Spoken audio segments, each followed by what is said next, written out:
Yes, of course, I fully agree. And I was just looking at the hour. I'll be speaking in Arabic, and for those who require interpretation, there is the three dots at the bottom of the screen where we can reach the globe interpretation, and you can choose the channel that you want between English and Arabic. السيدات والسادة، قادة المدن العربية وأعضاء النسخة الأولى لأكاديمية قادة المدن العربية والحضور الكريم، السلام عليكم. طبعا نلتقي اليوم في ظروف استثنائية، حيث تستمر الحرب في التأثير على حياتنا اليومية في كل المنطقة، ولكن إيماننا بالتواصل والحوار معكم بالرغم من كل الظروف يبقى قويا. نشكركم على اهتمامكم وحضوركم هذه الندوة الثامنة، وهي ما قبل الأخيرة من بين 9 ندوات في النسخة الأولى لأكاديمية قادة المدن العربية، والتي تتناول موضوعاً حيوياً يشكل ركيزة أساسية في تحقيق التنمية المحلية المستدامة، ألا وهو الشراكات بين القطاعين العام والخاص من أجل التنمية المحلية.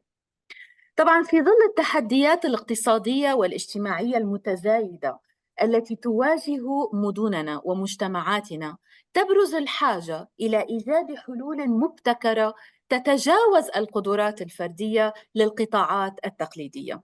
وهنا يأتي دور الشراكات بين القطاعين العام والخاص، التي تجمع بين خبرات القطاع العام في توجيه السياسات وإدارة الموارد، وقدرة القطاع الخاص على الابتكار والتمويل وتنفيذ المشاريع وغيرها. طبعاً تعد هذه الشراكات محركاً رئيسياً لتعزيز البنية التحتية ولتحسين الخدمات العامة وخلق فرص العمل، مما يساهم في تعزيز جودة الحياة للمجتمعات المحلية. سنتناول اليوم من خلال ندوتنا أبرز الممارسات الجيدة والنماذج الناجحة في تفعيل هذه الشراكات، بالإضافة إلى التحديات والفرص المتاحة لتطوير شراكات فعالة ومستدامة بإذن الله. سنستكشف سوياً كيف يمكن من خلال التعاون المدروس للمدن أن تستفيد من الشراكات بين القطاعين العام والخاص، ليس فقط كأداة للتنمية، وإنما كقوة استراتيجية لخلق بيئات حضرية نابضة بالحياة ومرنة وشاملة. طبعا نتطلع إلى نقاش مثمر وأفكار جديدة تساهم في دعم التنمية المحلية المستدامة وتعزيز التعاون بين جميع الأطراف لتحقيق أهدافنا المشتركة. ونحن فعلا محظوظون اليوم باستضافة خبيرين متخصصين في مجالات السياسات العامة والشراكات، هما الدكتور أفرين توك والسيد مارتي أنتولا. سيقدمون لنا مشكورين عرضهم باللغة الإنجليزية، وعليه أعيد وألفت النظر لحضراتكم أن الترجمة من اللغة الإنجليزية إلى العربية وبالعكس متوفرة خلال ندوتنا اليوم. يمكن الوصول إليها من خلال النقر على علامة الكرة الأرضية في أسفل الشاشة وانتقاء اللغة، إما Arabic للعربية أو English للغة الإنجليزية. وإذا احتجتم إلى أي مساعدة في هذا المجال يرجى الكتابة على الشات. سنبدأ الآن مع الدكتور أفرين توك، يليه السيد مارتي أنتولا. بعد كل عرض كما أصبحت خبرتنا ستكون هناك فرصة لطرح بعض الأسئلة، وبعد ذلك سيكون هناك نقاش مفتوح إن شاء الله. طبعا نشجعكم على المشاركة بفعالية خلال الجلسة، وكما هي العادة يمكنكم طرح أسئلتكم مباشرة على المتحدثين من خلال النقر على إشارة اليد أو عبر كتابة السؤال في الشات إن شاء الله. نبدأ مع الدكتور أفرين توك. والدكتور أفرين هو العميد المشارك للمشاركة المجتمعية وأستاذ مشارك في كلية السياسات العامة بجامعة حمد بن خليفة. يعمل الدكتور توك كمنسق إقليمي لبرنامج الماجستير التنفيذي حول سياسات وممارسات التنمية الذي تقدمه كلية الدراسات العليا في جنيف وجامعة حمد بن خليفة بشكل مشترك، وهو المحرر المشارك لكتاب صنع السياسات في دولة تحويلية مع التركيز على حالة قطر، الذي نشرته دار بالغريف ماكميلان عام 2016 مع ليزلي بال ولولو الخاطر. من منشورات الدكتور توك الأخيرة هي الحوكمة العالمية والمنظمات الإسلامية، التي نشرتها أيضا دار بالغريف ماكميلان، وكتاب ابتكار التعاون بين بلدان الجنوب الذي نشرته دار نشر جامعة أوتاوا عام 2020.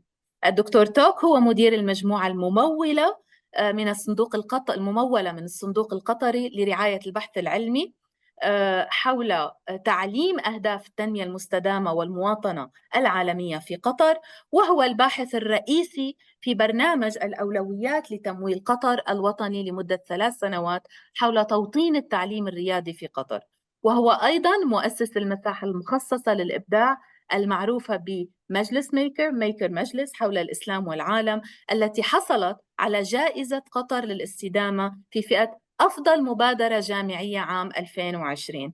طبعا ألف مبروك دكتور توك. كذلك حصل الدكتور أفرن على جائزة منظمة التعاون الإسلامي الشيخ حسينة لأفضل فكرة مبتكرة عام 2022. كذلك ما شاء الله حصل الدكتور توك على جائزة أفضل مشروع بحثي في جامعة حمد بن خليفة عام 2020، وهو مؤسس أول مركز لأهداف التنمية الداخلية في قطر في عام 2024، وحصل أيضا على جائزة التميز في الخدمة في جامعة حمد بن خليفة. Dr. Top, thank you so much for your time. Thank you for your interest to contribute to the first edition of the Arab Mayors Academy. This is highly appreciated, and we really look forward to sharing your insights with us on the topic. You have 30 minutes, up to 30 minutes maximum. The floor is yours, and let's explore your insights. Thank you so much, Dr. Skena, for the very in-depth and very articulate and substantive introduction. I feel I was blushing, so thank you so much. And for the colleagues actually who were expecting this to be in Arabic, unfortunately, I can't speak Arabic, but it's going to be classic Arabic, and you're not going to like it. And if there's someone to blame, we can blame my father's side for Arabs, but they didn't properly teach me the dialects because obvious reasons. I lost them very early ages. So, but anyways, no one to blame. We have interpretation, and thank you for your time. No, but it's in my blood, and I cannot do it in Arabic. So, but I feel embarrassed, but still, I will try to make it as accessible as possible. And I hope that actually through these collaborations, we'll cultivate new partnerships. And I have to start by saying that Arab Mayors Academy and the work conducted by ESCWA and the colleagues, actually, Dr. Skena, Dr. Zuhair, all the work that you do, I'm a big fan and admirer of what you do. And thank you so much for bringing all these open-minded and dynamic, innovative angles. I think in today's world, they're highly critical. So without further ado, let me first share my screen and start my presentation. I just need a slight confirmation from one of you that my screen is visible to everyone because yes. I cannot see anything. Oh, I can see Dr. Skena's image. So you see the full screen, right, Dr. Skena? Yes, I do. Yes, I do. Yeah. And here also, like, let me do a kind of like an early confession. Public-private partnership, as we know it, like traditional way of public-private partnership, it is something that I used to study and analyze in the past, maybe like a decade ago in the early stage of my career. But eventually, I start to delve into some other, and a bit more smaller, I would call it smaller and less macro versions of public-private partnerships. Because when you think of public-private partnerships, I remember the time I was teaching a course entitled Role of Role of Governments in Market-Oriented Economies. So everything that we were talking about was this big, large-scale public partnership projects and how they are legally kind of founded, and what are some of the requirements, modalities, and there's a lot of technicality around it. But eventually, especially in the past 5 to 8 years, depending on how you look at it, I start to look into more design-related areas, right?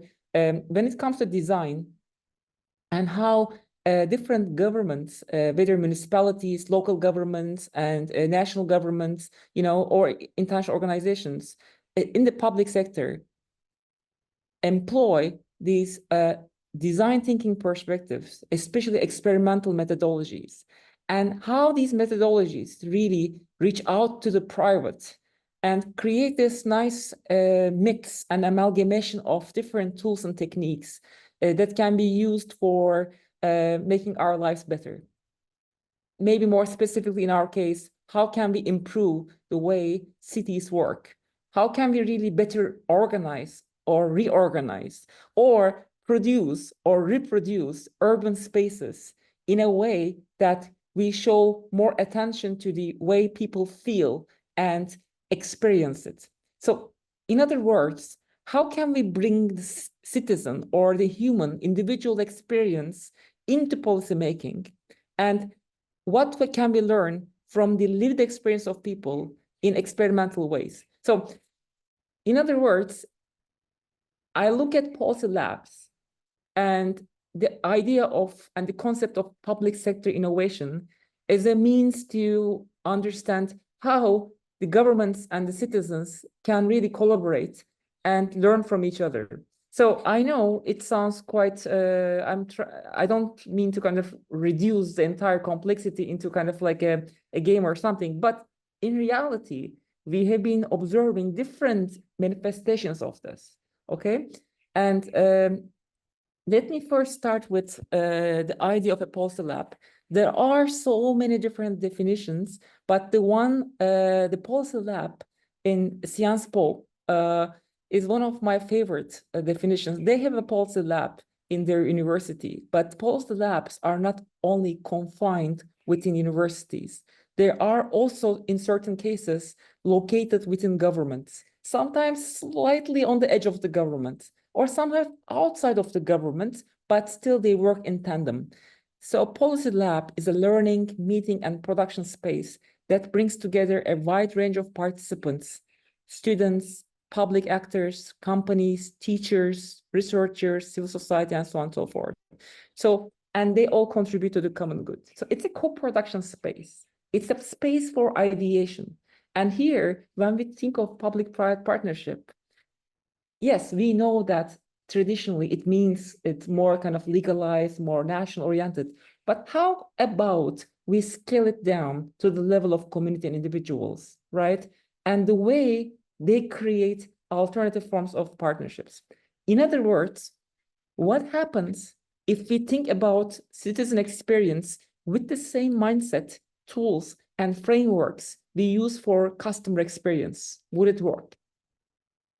And the easy answer is yes, it works, but there are conditions. And one condition is that you need to experiment it. And two, if it works, how do you scale it up? This is the work of Policy Lab in UK. Actually, we have an official partnership with them, and we hosted them last year. And since then, we have been doing a lot of exchanges. So the Policy Lab UK was around 10 years ago, a decade ago. They were established under the Cabinet Office, and they've been working with a variety of different ministries, and they look at the problems we face in the cities, in the urban centers, or poverty, or inequalities, accessibility, transportation, or others, organ donations, right? And they came up with this really interesting map of what governments do and how they do it. In the past, it was more about this more formal power of governments, right? Prosecuting, funding, like elections, setting standards, evaluations, legislations, etc. But now, especially in the past 15, 20 years, we are seeing more variety in terms of the tools that governments use. So governments are not only like doing legislations or let's say, evaluations or setting standards, but they are also engaging in nudging people, incentivizing, educating, championing certain cases, connecting different actors and citizens, creating platforms where people can voice their opinion, licensing, or listening or informing, right? You can see all these different, let's say, areas within the larger spectrum. And within that contours, actually, within that kind of context, we have been seeing, if you look at it, actually, like the oldest one I can see is that the one in Netherlands, 1999 or 1995, PS21. All these are examples of policy labs, but the leading ones. Perhaps the one that I am mostly familiar with working with was UK Policy Lab. And the Mind Lab in Denmark has been quite actually influential. The one in Auckland, definitely, and has been quite actually, but you can see that it's not just within the north, but also in different parts of the world, you can see. And this is just a limited list. If I show you the full numbers, now in the world, we have more than 400 official policy labs that are situated with the governments. But it doesn't mean that they're only utilizing government resources, public resources. They in fact stretch beyond the governments. What they do is they do prototyping. So why we do this prototyping? Because we don't want to spend too much money at the beginning. We want to see if we can start the journey, and rather than trying to be here on this dotted red lines that there is a room for failure, right? So how can we prevent this before it gets really big? So rather than being big bang implementation, how can we do prototyping with using less resources, more impact? In other words, rather than seeing the problems we face as technical problems, how can we look at the solutions that are not known, that we never even imagined before? Maybe there are solutions that are easier to implement. Maybe smaller, minor changes can create big impact. So rather than if-then answers, how about we think of what-if questions, okay? So this is actually how this mindset works. Where is innovation in the government? Is it separate? Is it peripheral? Is it scattered? If it is scattered, it means that if it is peripheral, if it is separate, it means that the government is working with some organizations, consultancy companies to do the kind of the policies for them. If it is scattered, it means that different ministries, urban centers, or municipalities or mayors, they are working with different entities all simultaneously, but no concentration. If it is centralized, then it's in one place only. It's not really everywhere. But integrated one is where we are going right now, that how the governments integrate innovation. You might wonder some good examples. There are many actually, and I chose some of them specifically related to the urban matters. For instance, urban intelligence is one of the IDBs, actually, urban laboratories as catalysts for innovation, or the one called LabGo City. This is one of my really favorites, a common urban vision experimenting in the city. So it's more about how do we create these experiments in terms of what works and what doesn't work. If you want to, let's say, work on traffic lights, if you want to reduce jaywalking or street crime or many other kind of issues that we face in the urban centers, how do we really deal with them, right? Urban Lab, this is actually a very famous initiative by Expo City in Dubai. And what you see in the subtitle, creating the world's most advanced human-centric citywide test bed for sustainable urbanization. The critical word, my colleagues here, is human-centered and test bed, right? So, or the one in Austria, in Vienna, is the one urban laboratory for a sustainable mobility system. And in fact, there's actually very nice recent project that they have been doing, which is about the support for renovations at school buildings. And how can we do the renovations by taking into account the needs of the people? In other words, how can schoolrooms be designed so that they offer an optimal learning environment? How we can bring the teacher's perspective, the parents and the residents, to be into account, right? So, and this is actually, they started this as a piloting in 11 schools. And it's more about participatory design, you know, like and it really speaks well to the kind of the urban issues, because often planners and developers, yes, they represent a public-private partnership, but to what extent the people's voice and their role is included in it, right? Or the one actually, I think this is the one in France, if I'm not wrong, Urban Innovation Policy Lab. And as an example, for instance, if you ask me my favorite example, you know, these paths that people use as a shortcut. And this is a planning issue, right? What to do, how do you plan parks or walking areas, right? And there's a regular one, but people don't use it because people need time, or maybe they just want to walk, they just want to cross. How do you do with that? So an older perspective probably would say, oh, let's punish people. Let's say don't step on the grass. Just stay away from the grass. Or whoever kind of walks on the grass, there's a fine, or it's prohibited, or what. Or if you are a public authority that really cares about what people do, you can just literally pay the path. So rather than keeping it like that, you just help people more. So this is a very simple solution. Rather than putting grass all the time and putting all these regulations of punishing people, you can just simply pay, sorry. So these examples are called experimental policy designs. And the Policy Lab UK that we have been working with, they've created a bunch of these. And these are some of the cards.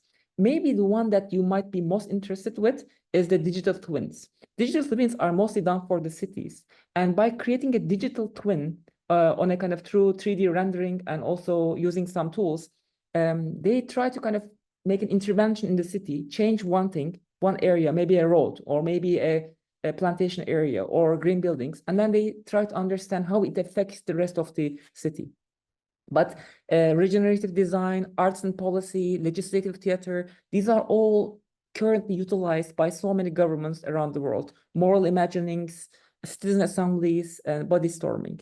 I will fast forward a little bit more, but one of the projects that I got involved, and last year we had a chance to actually hear from our colleagues from Policy Lab UK, is a very interesting tool they devised. And they call this as a kind of like a ESOL toolkit.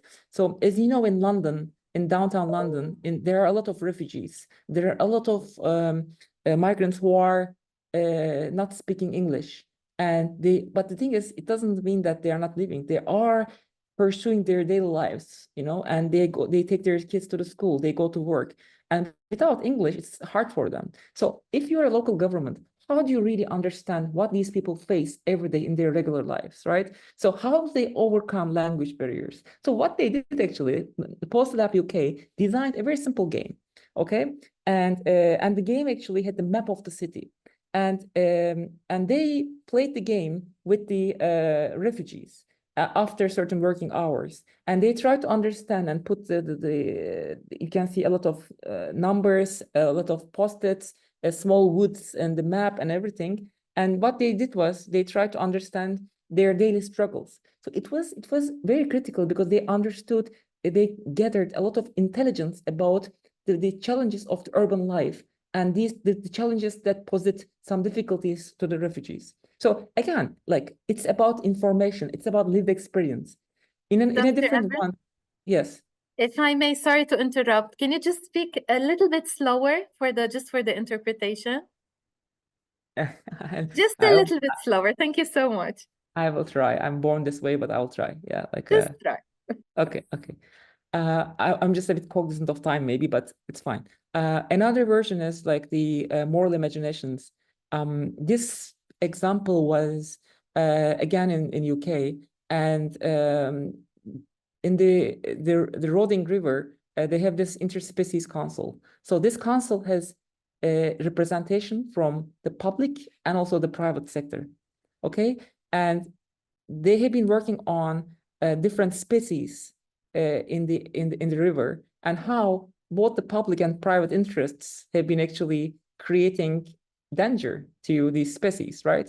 Endanger them. So what they did was they did a policy lab, and they assigned one species to every single individual coming to the event. So rather than representing, I'm from this company or I'm from this ministry, people who came, they represented species. They studied them.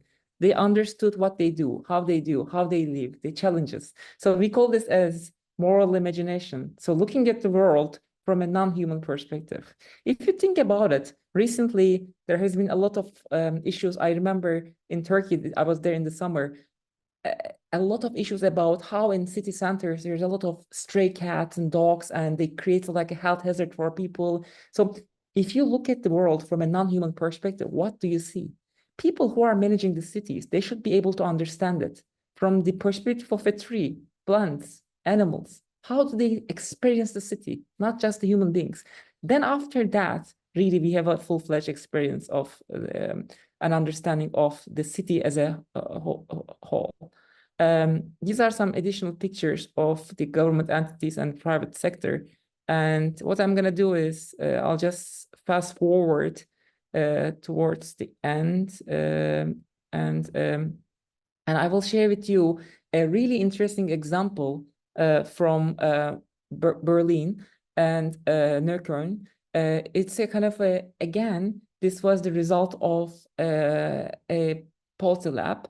And the idea was, are cities prepared for climate change, especially when it comes to heat waves? So they started this process. Julia Skorska is the one who led this process in Berlin. And it was a more futuristic example.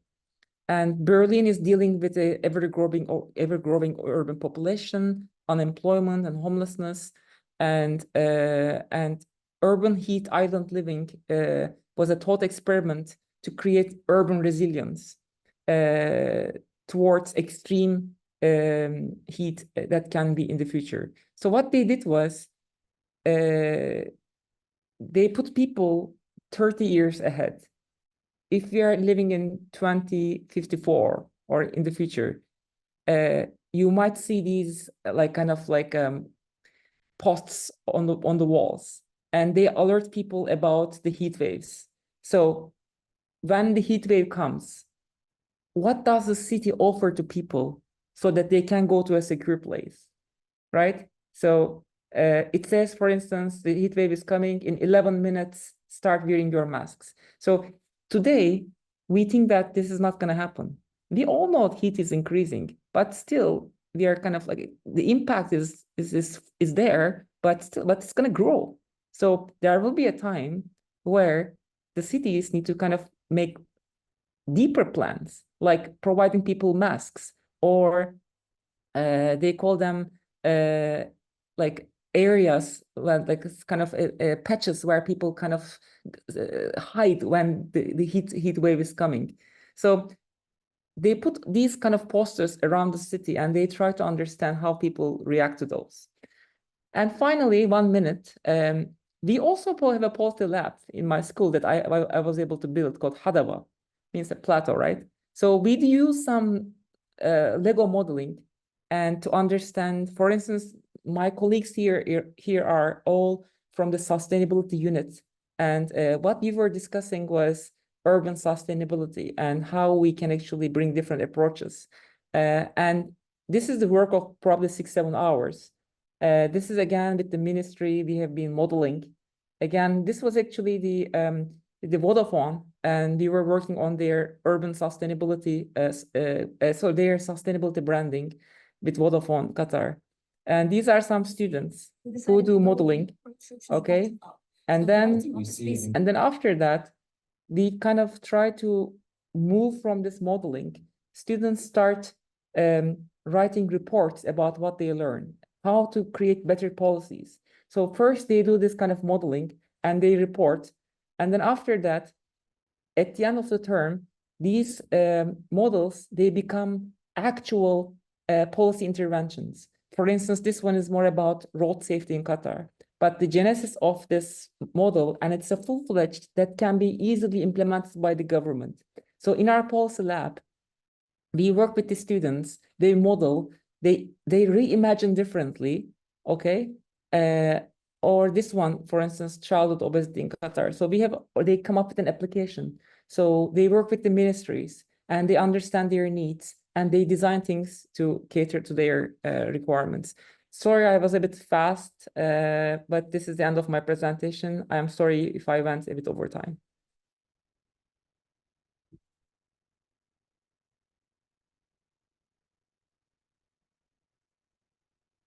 Sorry, you're muted, Dr. Skyna.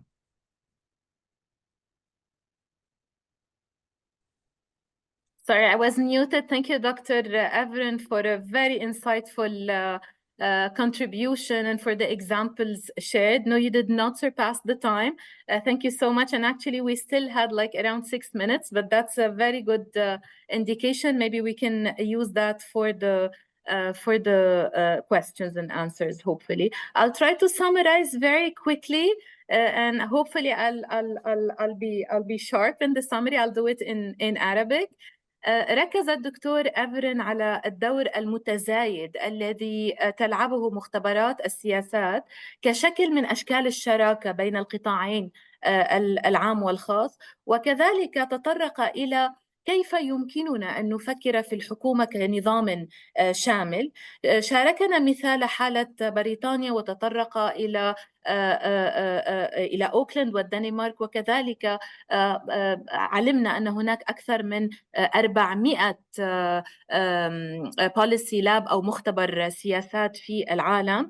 هناك العديد من المختبرات كما تفضل، ولكنه ركز على مفهوم مختبرات السياسات وما تفعله وكيف ترتبط بالإمكانات الحضرية. شاركنا أيضا الدكتور توك مع جزيل الشكر أمثلة لمختبرات سياسات تستهدف المساحات الحضرية لتحقيق تأثير أكثر أهمية من خلال حالات ومبادرات محددة. شاركنا أيضا خبرة مدينة برلين في التصدي للتغير المناخي وتجربتها لبناء المرونة الحضرية من خلال جعل الأشخاص، إذا فهمت بشكل صحيح، جعل الأشخاص يتخيلون حياتهم بعد 20 أو 30 عاما وإدماجهم في الوصول إلى الحلول المتعلقة. كذلك تطرق مشكورا إلى خبرة مبادرة هضبة في جامعة حمد بن خليفة بالتعاون مع فودافون، وكيف يقوم الطلاب بوضع الحلول لبعض الأمور التنموية المستدامة. شكرا جزيلا لك دكتور أفرن على هذه المداخلة القيمة، وأتمنى أن أكون أعطيتك حقك في التلخيص. نعطي المجال لبعض الأسئلة إذا كان هناك أي سؤال من قبل الحاضرين معنا. يمكنكم طرح السؤال من قبل الشات، عن طريق الشات، أو طلب الكلام. في حدا عنده أي سؤال؟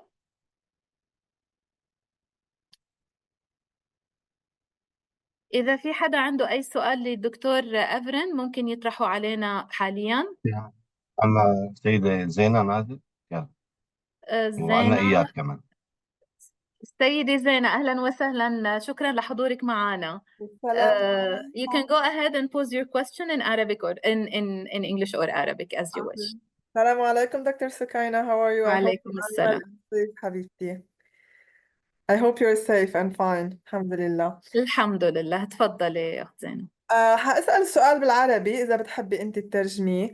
السؤال هو it's nice that يعني أعطانا ال example of Berlin. السؤال هو إذا في شيء مماثل بقطر محل ما هن موجودين، إذا عملوا شغل مماثل، أو إذا هو بيقترح الإكزامبل تبع برلين إذا هو relevant أو ممكن ينعمل بمدينة بالمنطقة الميدل إيست، يعني محل ما أنتم موجودين. Absolutely. Thank you. Thank you, Zaina, for your question. Dr. Avrin, you've heard the translation, the interpretation? No, I didn't open it, but I understood the question. No problem. Oh, okay, perfect. See, you shouldn't have apologized for Arabic then. Please go ahead. I know, like, the examples I gave are mostly from the Western world because, and especially in UK and Berlin, and I know, but the thing is, these are experimental. I mean, they can be experimented anywhere. Like, for instance, a good example is the idea of nudging. You know, like, for instance, you can see that in Qatar, for instance, we have some nudging units. In some parks, for instance, when you go there, It shows you like when you walk or when you're in a shopping mall, when you take the stairs, they color them. So right, so it's just to make people behave in a different way, right? So there are these experimental ways of helping people or making people let's say behave in a different way. So it's possible to implement them, but currently in certain countries, like especially in Australia, in New Zealand, in Germany, and UK, these experimental methods are being implemented because the governments are spending time and money in it, because they are downsizing. You know, it saves them a lot of money at the end of the day. Like, for instance, what would be the best way to reduce traffic accidents? Is it about paying a lot of money for radars and put everywhere? Or is there a different and a cheaper and cost-efficient way of doing it? So what these labs are doing is they are benefiting from the political will, urban leaders and administrators, actually, policy leaders, to kind of create a space to experiment. It's about bringing innovation into policy making, whether at the urban or the city or region or neighborhood. So if we want to implement these, they are there. The tools are there. It's just a matter of implementing it. So it's not really that we are not ready. No, we are ready. It's everywhere. In Qatar, they're trying. I know in Dubai, they're trying. But again, it needs to be more. I think it will. MashaAllah. And one more question, is it okay? Go ahead. Okay, shukran, Dr. Talk, shukran. My other question is, how is the public and private sector interested, if you compare the Middle East or the region where you're based, or at least the ASCWA countries, compared to Europe and the UK? I'm based in London, but I wanted to know how ready and interested are. I mean, I understand the resources, maybe they're not as much, but in terms of readiness and interest compared to Europe and the UK, how do you see them interested, whether it's the public or the private or both? Sure. Thank you, Zaina. It is both, but imagine this. Let's assume that we want to actually improve our railway system, okay, or metro system. It's or if there's, like here, we have some stadiums everywhere, infrastructure. It's understandable that there's going to be kind of like a foreign public company working with the government, right, to deliver it, right? Build, operate, transfer, or something, any sort of like public-private. But here's the question. That part is one element of public-private partnership. The other element is what do you actually produce? Where do you produce? And to what extent people take ownership for it? Like, there's a good example in Singapore. While they were working on their renovations for the upgrading of their metro system, okay, what they did was they worked with the people, communities, to understand what kind of metro stations they want to have. So you see what I mean? And how can we design public utilities based on the future needs of the population? So the private sector, they look at the economics of it only. But people living in cities, they are not only living in economic terms. They have cultural presence, they have social presence, they have a political presence, right? So the public-private partnership should not be only about the money itself. It is critical, but how do you also tailor it to the social good, the common good? To me, that's the real meaning of, you know, because once people are part of it, then they will take more ownership. Like the example I gave you, why people are stepping on the grass, because they don't want the grass. They want an easy way to go to their work. You see what I mean? So absolutely. Absolutely. Thank you so much, Dr. Evren. And if you allow me, before giving the floor for a final question, maybe from Iyad, I just want to highlight two things from your answer, which is the people-centered approach to planning, and that public-private partnerships is not about money. It is really about the social good. It is really about the well-being and the welfare and the quality of life of people. And you mentioned the word innovation. I think those present with us need to take note of this, and that innovation, the policy labs encourage mainstreaming innovation for policy making. And this is what we need in our days. Innovation is key. So I'll stop here. Maybe we take one additional question from Iyad, and then we move to the second presentation, inshallah. Iyad, the floor is yours. Thank you very much. Thank you very much, Dr. Skena. Dr. Evram, this is great to hear. Everything that connects people to planning is always great to hear. Notions like policy are this dry, something that is some official's business. And what better way to connect people to planning than actually to tell them you are part of testing, experimenting, and producing policy, which is that affects everyone. My question to you, well, it's a question and a half. There's a one question and maybe like a speedy one. First question about the role, maybe, of universities, like on the gradient from public to private. This is where universities always happen to sit, especially in our region, I guess. There are many private universities. Does it really matter, like from your point of view? Is it those kind of policy labs, or which they definitely overlap with the notion of city labs and like the idea of bringing people together to think about some collective problem to address some real life issue? Do you see a role? Is it like does public-private here has anything to do with it when we talk about universities? And the other question is, how do these projects, from your exposure, get sparked? Who makes the motion, like for those projects to start with? Thank you very much, Dr. Evram, again. Thank you, Dr. Iyad. I mean, again, I think the answer is that it's when we say the public, I'm not only referring to the kind of the end users.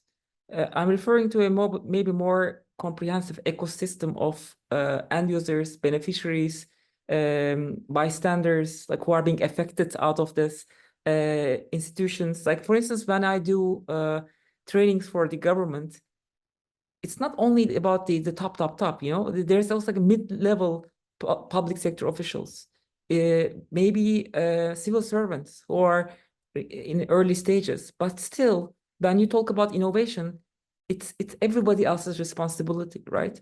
So to be really innovative, not just kind of follow the status quo and the existing. So therefore, when we talk about public-private partnership, I know I'm swaying away from the kind of the traditional notion of public-private partnership, which is more infrastructural, which is more big projects and macro impacts, but to a more like a ground level, that how can you really bring an artist, an urban planner, a mayor, and students of urban design and architecture together, and they really talk, they produce together.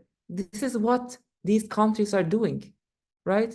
Because academics, researchers, and they are not just talking and talking, they are producing certain interventions that are less costly, and they can be used to make the cities better, more livable, more fair, more sustainable, right? More secure. So isn't that interesting that some cities, for instance, some municipalities now, I witnessed this last year when I was in Colombia, in Medellin. Some municipalities provide open access data to students. You know what happens? They are telling people that, look, guys, we are going to provide this data, and that's real data. You sign any kind of like about, let's say, homeless population in the city. And they want to understand how the homeless move around the city. And what does it mean for security? And if they are moving in a certain way, are they creating more crime, or are they more vulnerable? Or, so suddenly, because the thing is, they don't have the capacity to kind of do it. So when you provide that data in a kind of in an ethical way, people students innovate. They come up with an application. That's what they were showing me. How to help the homeless people to understand the closest shelter. How can you help the homeless people to actually find free food? So rather than going from one place to another and then put themselves in danger, you're just giving them an application, a cheap mobile, and a certain way of communication skills to find what they need in a cheaper way, right? So, but there are so many different ways to deal with homelessness and urban poverty. So, but by providing that public information to some private actors, okay, then you are creating public value. So this is just one example. Thank you. شكرا جزيلا دكتور إفرن، وطبعا شكر خاص لأنك لم تتطرق لموضوع الشراكات بين القطاعين العام والخاص بالطريقة التقليدية. شكرا جزيلا لك. وفعلا الحصول على البيانات المفتوحة لا حدود له، ويمكن أن يحفز الإبداع والوصول إلى حلول خلاقة ومستدامة. شكرا جزيلا لوقتك، شكرا جزيلا لاهتمامك. ننتقل الآن إلى المداخلة الثانية مع السيد مارتي أنتولا، والذي يعمل حاليا كمسؤول على العلاقات الخارجية في لجنة الأمم المتحدة الاقتصادية والاجتماعية لغرب آسيا الأسكوا، وهو يعمل معنا منذ ديسمبر عام 2012.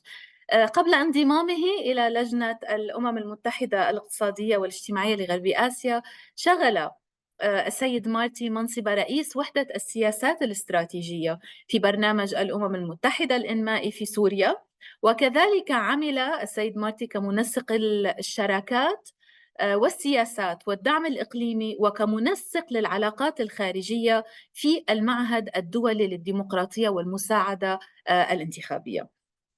كذلك عمل السيد مارتي أنتولا كمستشار للحكومة العالمية وخبير برنامج هلسنكي للعولمة والديمقراطية في وزارة الشؤون الخارجية الفنلندية.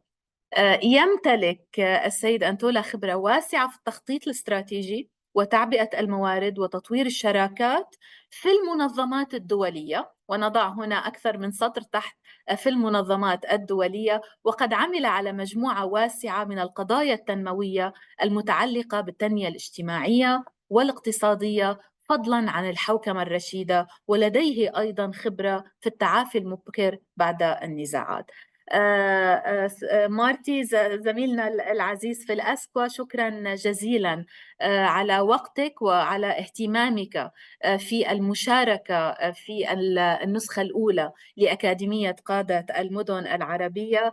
يعني نتوق لتشاركنا آراءك في هذا الموضوع، ولديك 30 دقيقة نرجو أن لا نتخطاها حتى يتبقى لنا بعض الوقت لبعض الأسئلة، وسنختم بعد ذلك بجلسة نقاش عامة. شكرا مارتي، the floor is yours.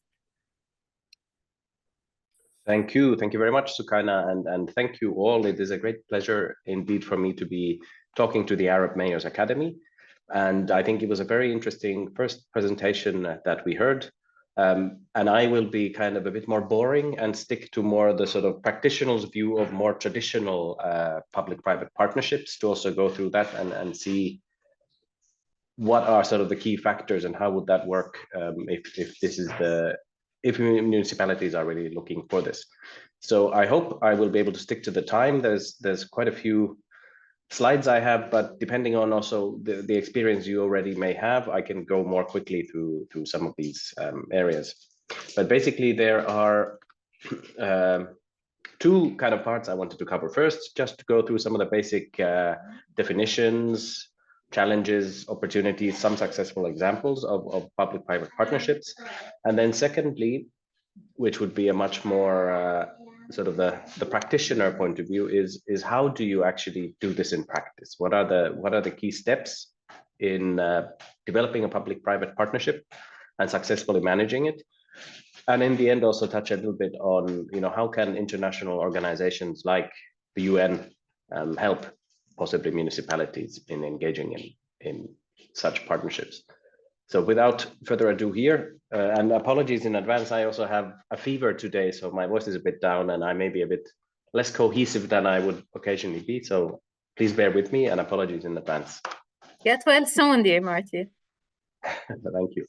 So first, some of the basics about public-private partnerships. Basically, this was also covered already by Dr. Evren, so I'm not going to spend too much time on this, but it comes from the idea that a lot of the municipal infrastructure and services, these require money, they require investment, there's maintenance, upgrades, everything that has to happen.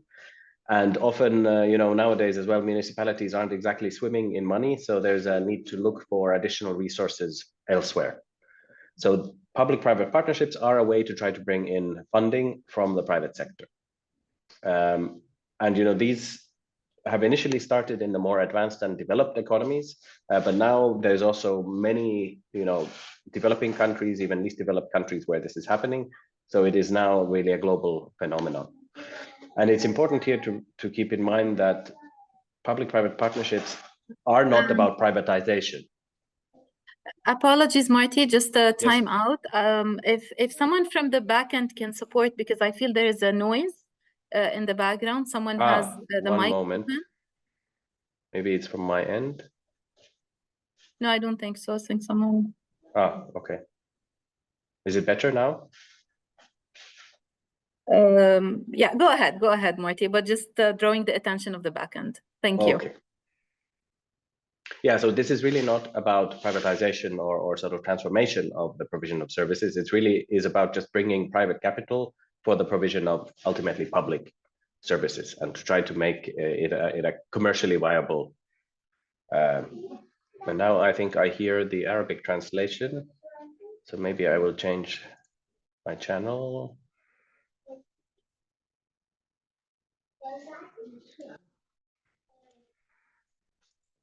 I'm on the English channel, but it seems to be coming from there as well. I'll just put original audio, then I don't think I will hear any. Yes, Marty, please connect to the original floor. Yeah. Because I've seen a comment saying that we cannot hear the Arabic. Okay. Yeah, so go ahead, please.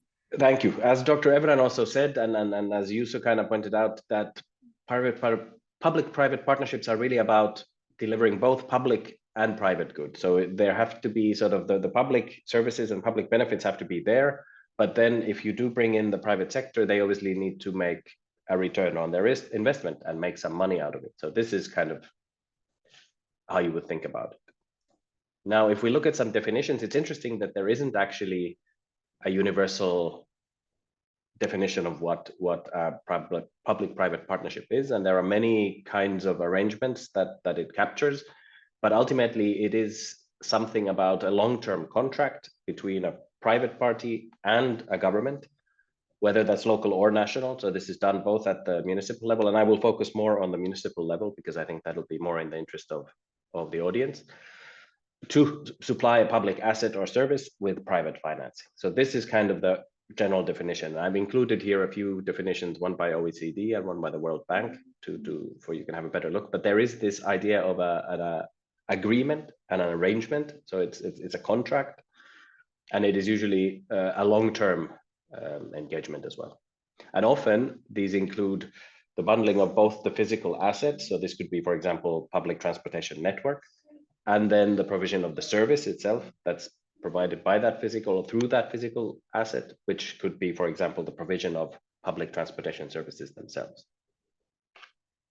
Now, if we look at some of the challenges and opportunities, and starting with the challenges first, I mean, PPPs should not be seen as a source of free money. So whenever you engage in a public-private partnership, the private actor expects to make a profit from their investment. So it is not free money. It always has the expectation that the private sector will need to also make money out of this arrangement. Now, there is also some evidence from the global environment that shows that actually public-private partnerships have often been quite unsuccessful in countries that have a weaker institutional maturity or stability. So really it requires a mature and stable infrastructure and institutions in order for them to really be successful.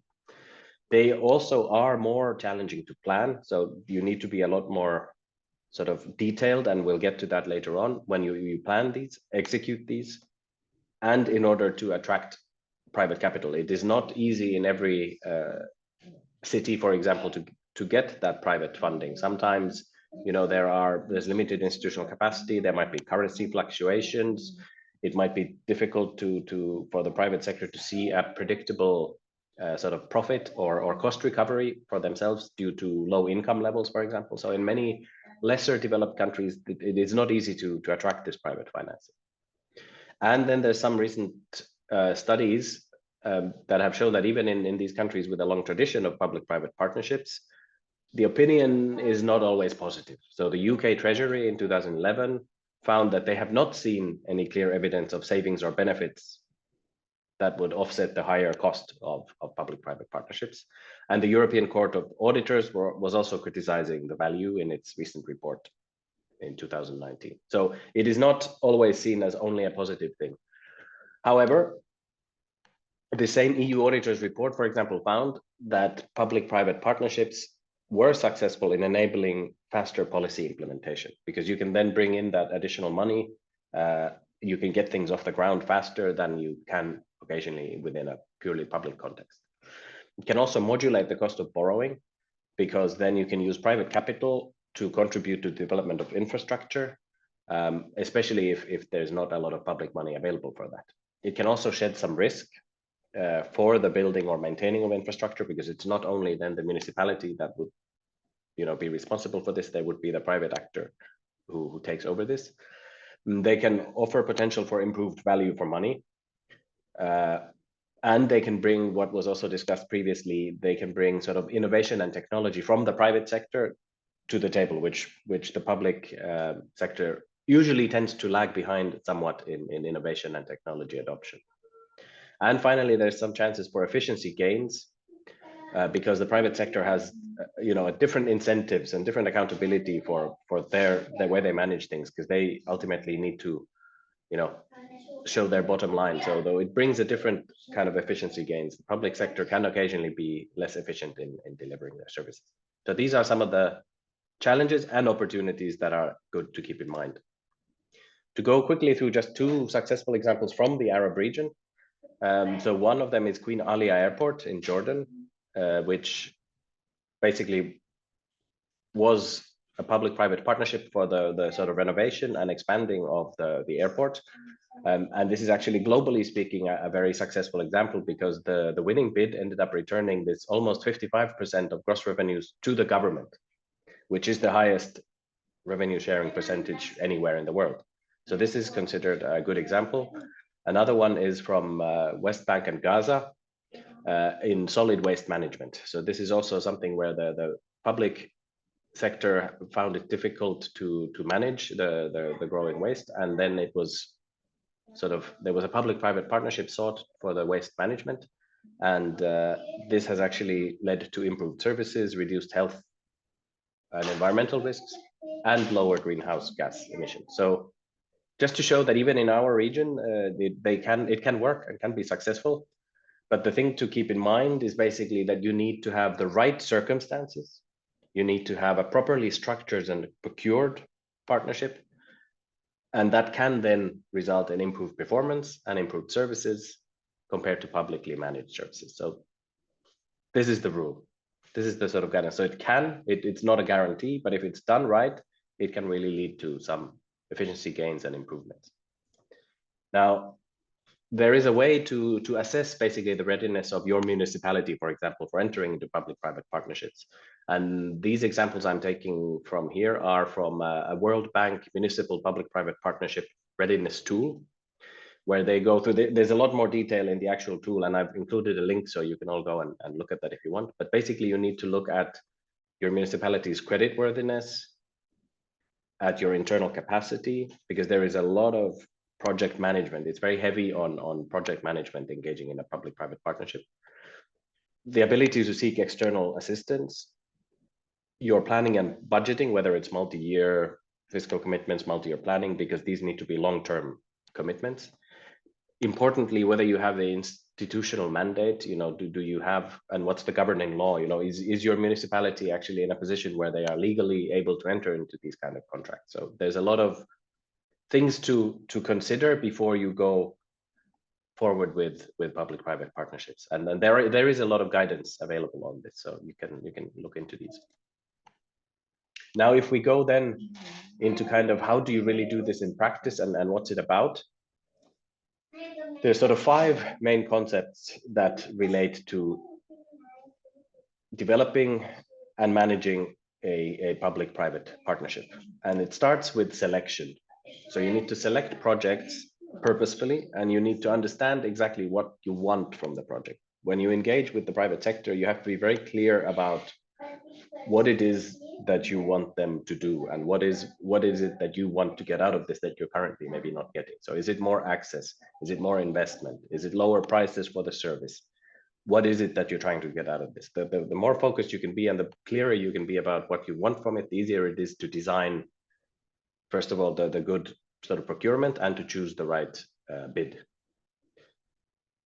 And it's important here to remember that you need to consider the benefit to the public sector, but you need to really look at what you need. There's no template. You cannot copy paste from another municipality or another country or another context, because it's always individual, and there's no sort of one template you can follow to getting things right. So it's really about understanding your needs and being clear about those. There also needs to be good rationale for using a public-private partnership. You know, that why do you think that this particular project would need or benefit from a public-private partnership approach? Understanding these is important. You should consider, and this goes a little bit against, in a way, what Dr. Evren was talking about before, about the sort of small projects and the value of small projects. This is not to say that there isn't value in small projects, but if you're going for a public-private partnership, you might consider bundling smaller projects together, because that way it makes it more attractive to the private sector. You can get economies of scale, you can reduce total costs, you can, get a lot of improvements from bundling smaller projects together. And the important thing is that this is not something you only do in the beginning. You need to kind of confirm the viability of the project periodically, so that you don't lose focus about why you're doing what you're doing. And you have to always keep checking, is this a good deal for the municipality? Is it getting us these better services, better value for money, jobs, benefits to the community? So these are things you have to keep thinking about. Then the second important concept is the funding. So as we already discussed, PPPs are not free money.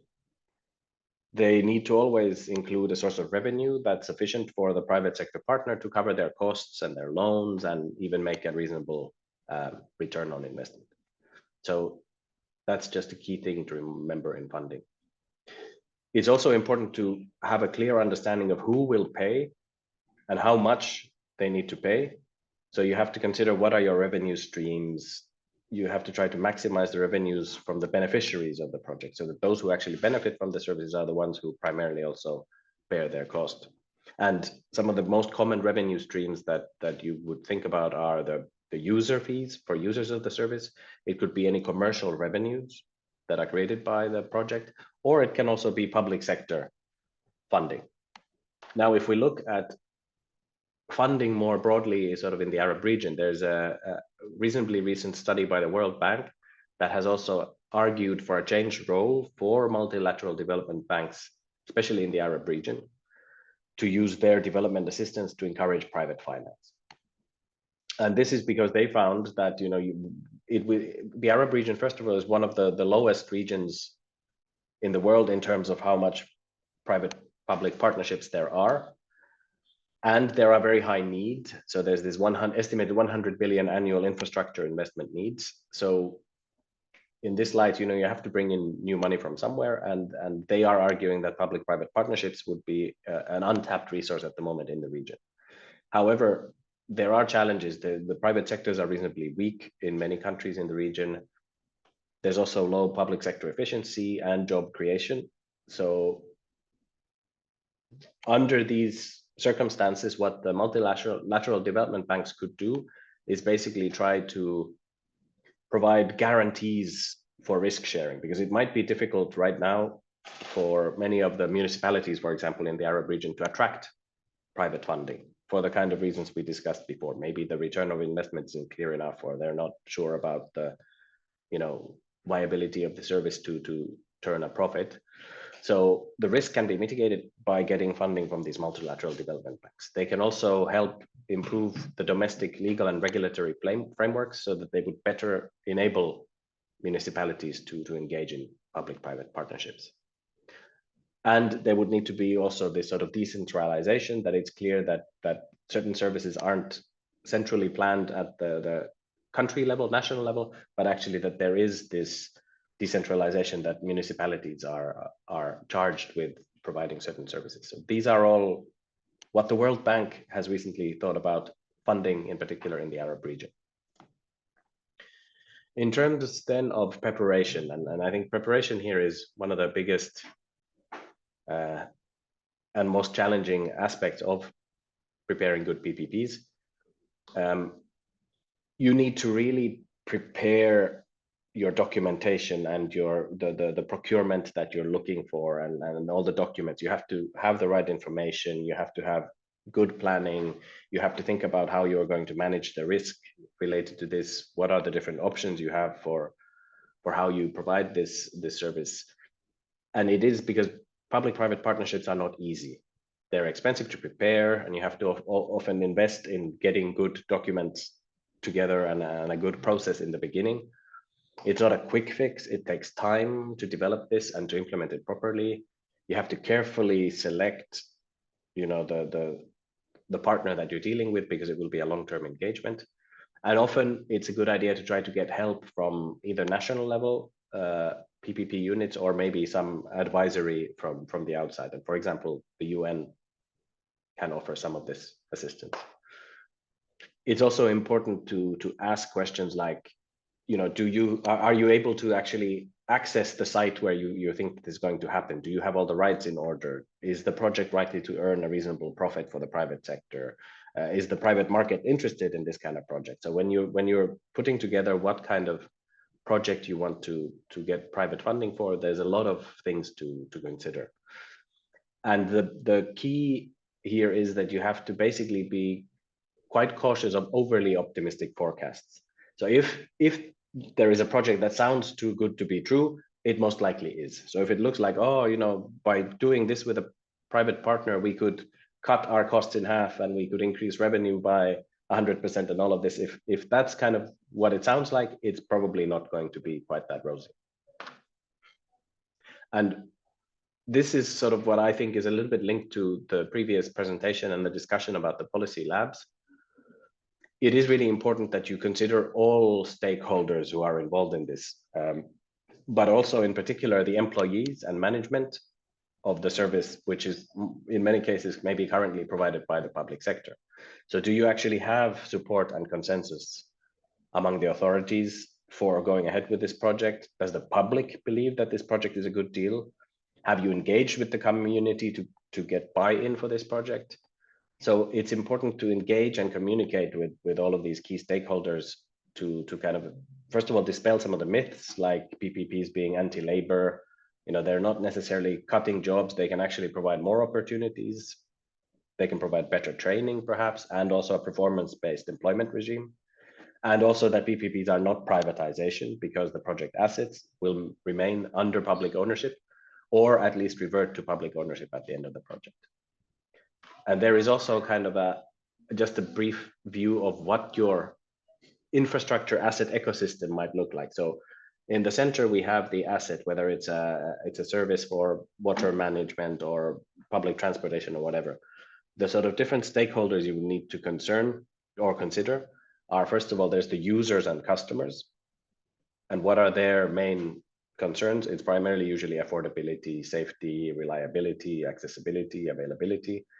But all the different actors have different interests and different concerns. So it's important for you to understand that, the service providers tend to be interested about the cost and the risk, whereas then the owners, want to see cash flow. They want to see financial return. Then you have many of the governing bodies who are mainly interested in the public safety, equity, service level. And you have, in some cases, you have some lobbies or NGOs who also have maybe their industry interests or the environment as an interest or something. So there is a whole ecosystem of sort of actors and stakeholders you need to consider when you're preparing your public-private partnership.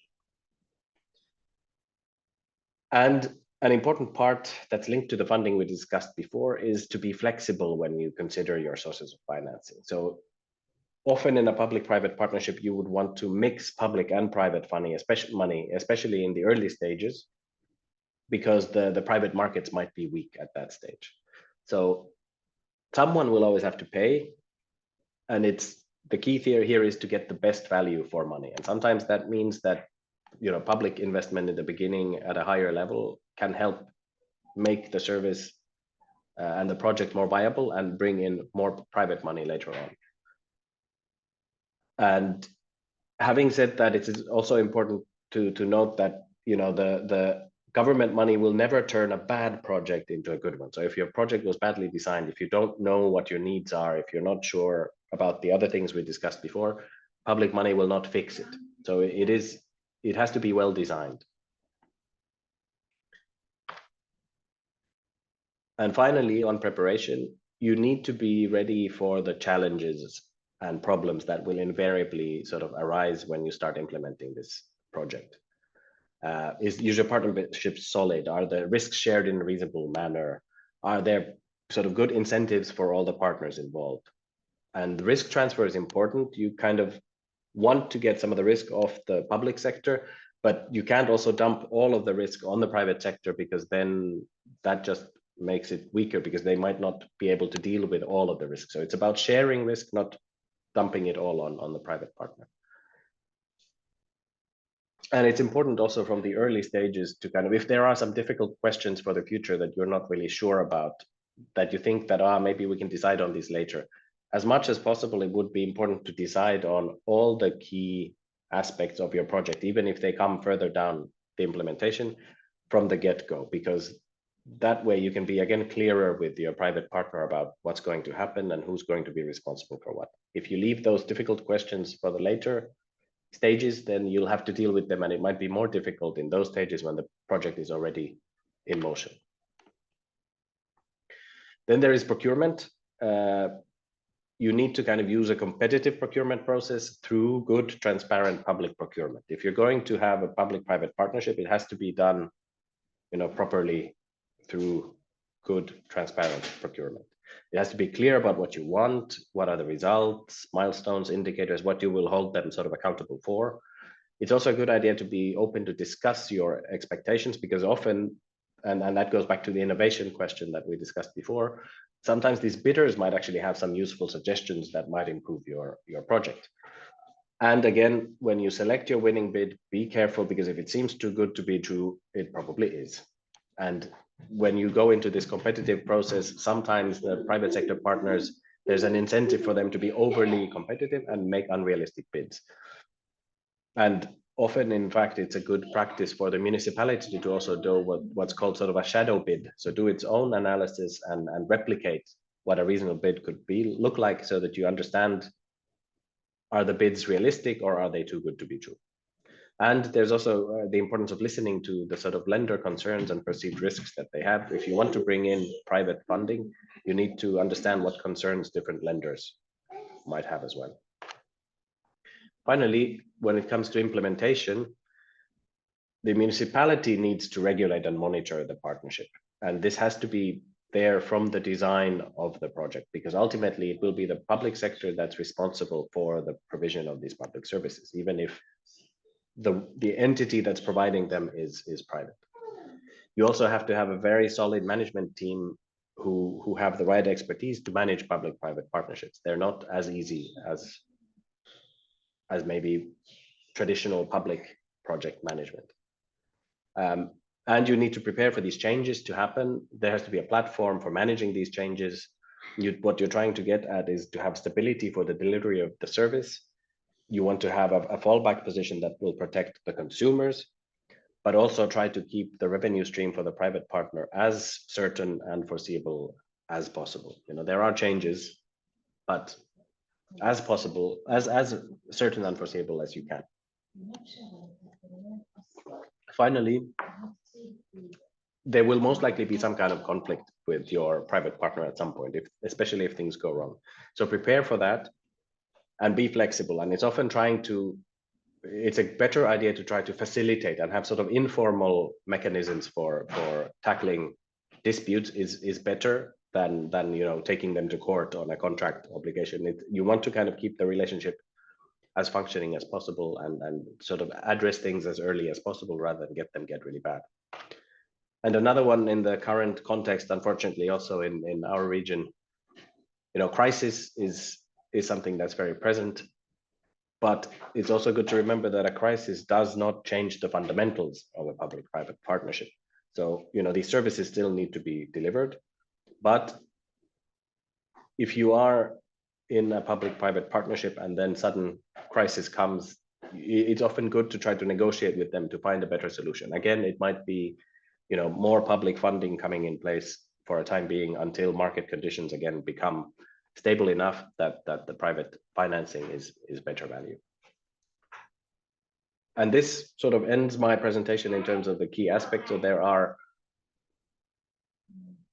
many details that you have to really be conscious of when you want to engage in a public-private partnership. It's not easy. It requires a lot of work. It requires a lot of planning. It requires expertise. But there are also international organizations and obviously other actors as well who can help in this. So for example, international organizations can provide capacity building on the setting up and managing of public-private partnerships. They can support in the conducting of feasibility studies, which you always need to do in the beginning before you start a project. You need to do the feasibility study to understand what, is it feasible for you to enter into a PPP on a certain service. They can support you in preparing project proposals. They can provide guidance on regulatory reform, which might be needed before you are able to enter into PPPs. And they can offer funding or insurance options like, the multilateral development banks, as we discussed. And I've included here as well, I don't know if normally we share these presentations with colleagues, but I've included here some links to sort of existing resources and tools if you want to learn more about that. So the World Bank has a whole subnational and municipal public partnerships resource center. They also have a chat PPP where you can ask questions. And the MIGA is basically these guarantees where you can try to get the funding, look into the funding options and how that works. Then also UNDP and some of the regional commissions have useful information where you can learn more about this topic. So with that, that's all from my side. And I'd like to try to answer at least any questions you may have. And hopefully I didn't go on for too long. Thank you very much. Thank you. Thank you so much, Marty, for this very informative presentation. I personally learned a few issues that I was not aware of. So thank you so much. I noticed there were some issues in the Arabic interpretation. So I will try to kind of sum up again in Arabic. Okay. فإذا تطرق السيد مارتي إلى موضوع تعبئة الاستثمار الخاص من خلال الشراكات بين القطاعين العام والخاص، وأشار إلى أساسيات هذا المفهوم، التعريفات، التحديات، الفرص والأمثلة الناجحة في هذا المجال. كذلك تطرق إلى فكرة أن الشراكات ما بين القطاعين العام والخاص ليست خصخصة ولا تحولا، بل هي مشاريع يستثمر فيها المستثمرون من القطاع الخاص رأس المال في أصول المشروع، ويستغلون الأصول تجاريا ويحققون عوائد على استثماراتهم. كذلك نوه إلى أن الشراكات الناجحة بين القطاعين العام والخاص هي تلك التي تحقق منفعة عامة وخاصة معا، وتطرق إلى أمثلة طبعا ناجحة من المنطقة العربية. في ظل الظروف المناسبة أيضا وبموجب عقد شراكة بين القطاعين العام والخاص منظم ومبرم بشكل صحيح، قال أنه هذا يمكن الشركاء من القطاع الخاص في تحقيق أداء وخدمات أفضل مقارنة بالخدمات التي تديرها الدولة. تحدث عن تقييم الجاهزية للشراكة بين القطاعين العام والخاص والعوامل الرئيسية التي يجب تقييمها عند تحديد ما إذا كانت البلدية جاهزة فعلا للشراكات بين القطاعين العام والخاص أو لا. ومن هذه العوامل الرئيسية التي تحدث عنها هي الجدارة الائتمانية، القدرة الداخلية، المساعدة الخارجية، التخطيط والميزانية والقانون الحاكم وغيرها. وأخيرا وليس آخرا، شاركنا السيد أنتولا المفاهيم الرئيسية لتنفيذ مشروع الشراكة بين القطاعين العام والخاص، وهي الاختيار، التمويل، الإعداد. وفي نقطة الإعداد أريد أن أنوه على نقطة هو ركز عليها، وهي الحذر من التوقعات المتفائلة بشكل مفرط، وخاصة فيما يتعلق بتوقعات الطلب والإيرادات. فإذا كانت على سبيل المثال توقعات تبدو جيدة جدا لدرجة يصعب تصديقها، فمن المرجح أنها كذلك. طبعا إلى جانب هذه كان هناك تطرق لمفاهيم المشتريات والتنفيذ. وختاما أشار زميلنا مارتي إلى دور المنظمات الدولية في تقديم المساعدة في هذا المجال. أتمنى أن أكون قد لخصت بشكل جيد، سامحني مارتي إذا لم يكن كذلك. والآن لدينا بعد 4 دقائق إلى 5 دقائق يمكن طرح أي سؤال خطر على أذهانكم فيما يتعلق بهذا الموضوع. في أي سؤال؟ السيد، طبعا أهلا وسهلا سيد أحمد أبو اللبن، تفضل لو سمحتوا نعطيه المجال للكلام.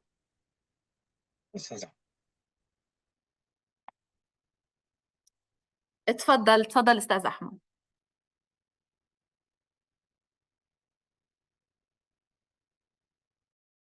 إنه عنده مشكلة بالصوت دكتورة.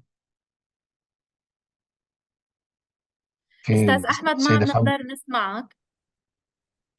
إذا ممكن تتحدث على الفلور، يعني إذا ممكن علامة الكرة الأرضية إذا ممكن تحطها على أوريجينال أوديو وتتحدث معنا.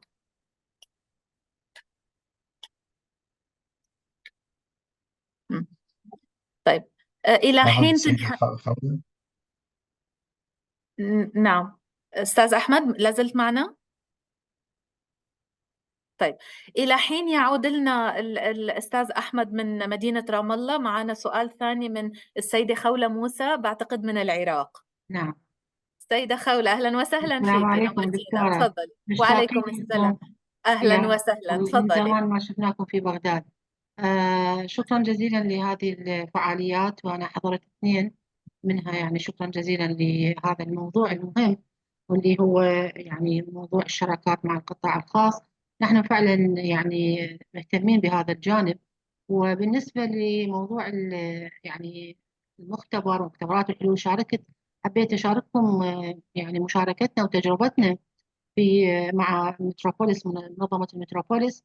كان في شهر حزيران الماضي شاركنا عدد من البلديات، ومنها كان أيضا رام الله معانا، اسطنبول، عمان. كانت هناك دورة تدريبية في اسطنبول على مختبر الحلول Solutions Lab، واللي كان في أيضا مناقشة للتجارب وتقديم عروض لإمكانية يعني تقديم الخدمات إلى المواطنين من خلال أيضا الشراكات مع منظمات مجتمع مدني وإشراك المواطنين بمبادرات وبفعاليات تخدم المجتمع وبمجالات يعني مختلفة، من المحافظة على البيئة، محافظة على الممتلكات العامة وغيرها.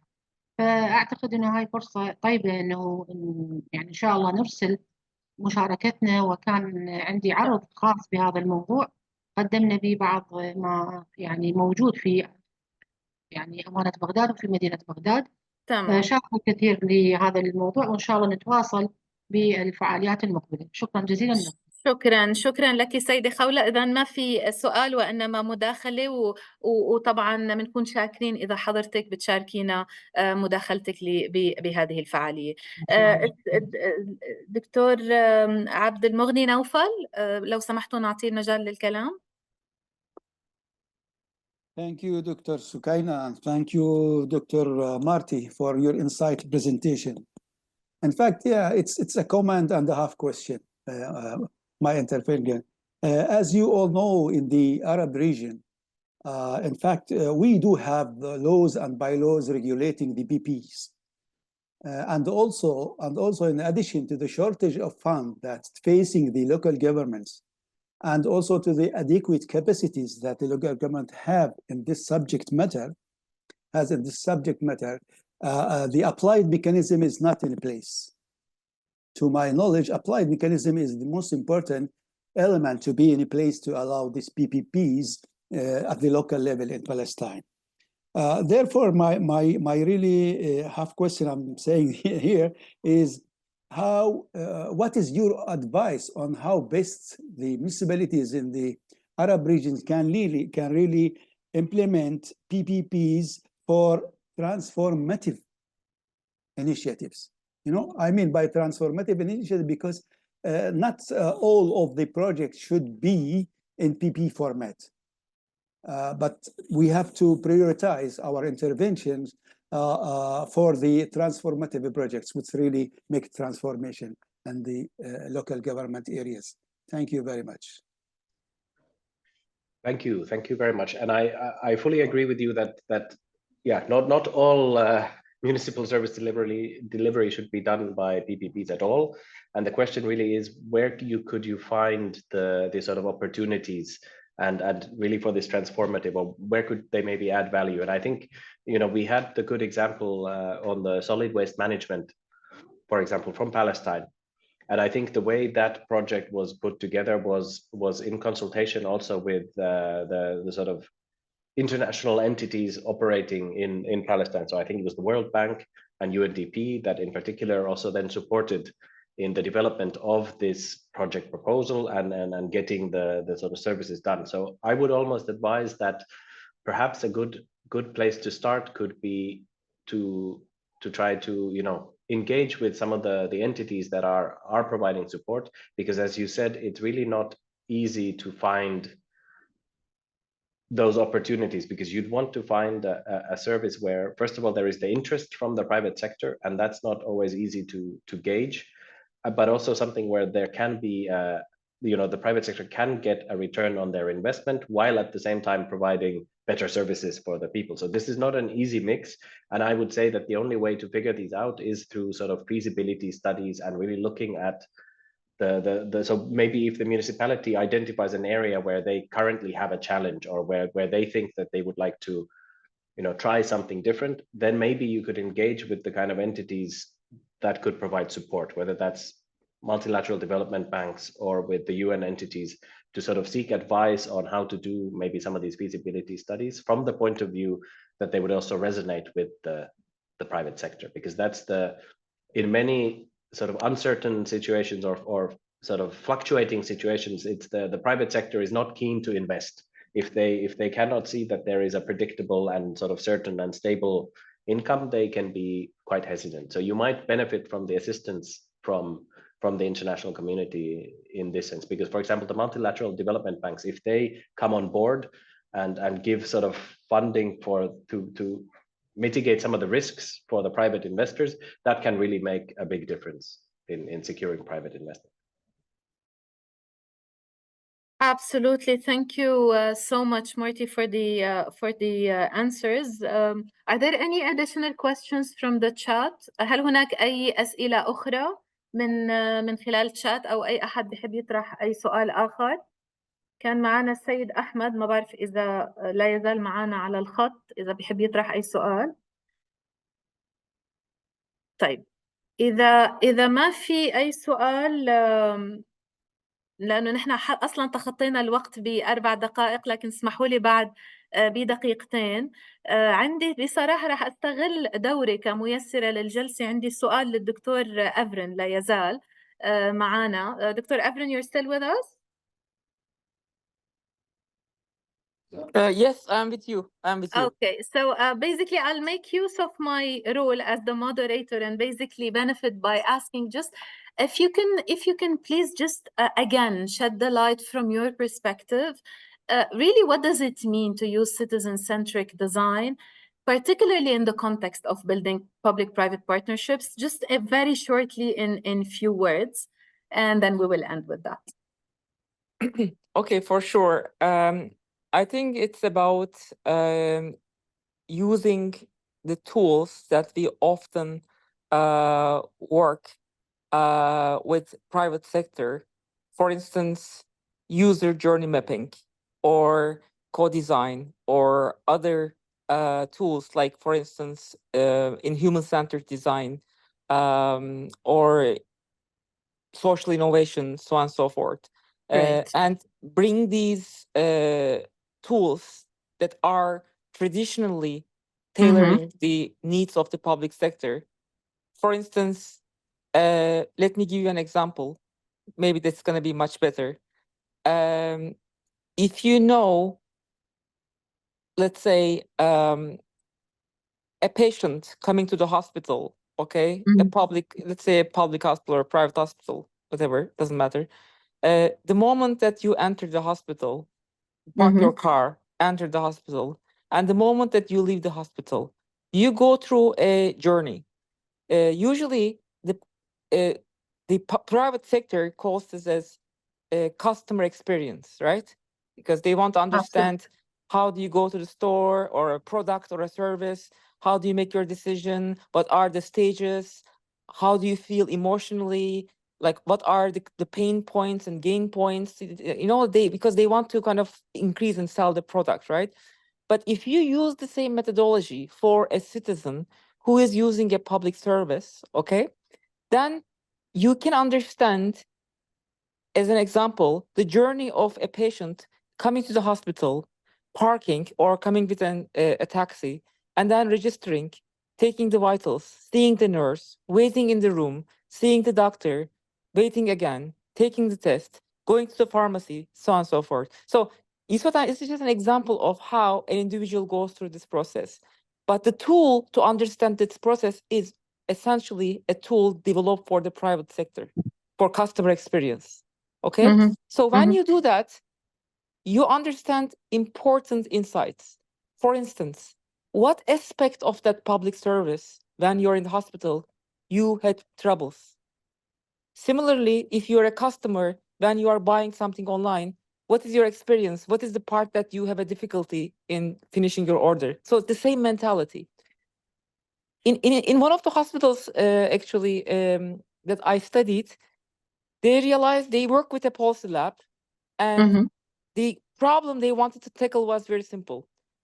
Actually, it wasn't simple, but it was straightforward.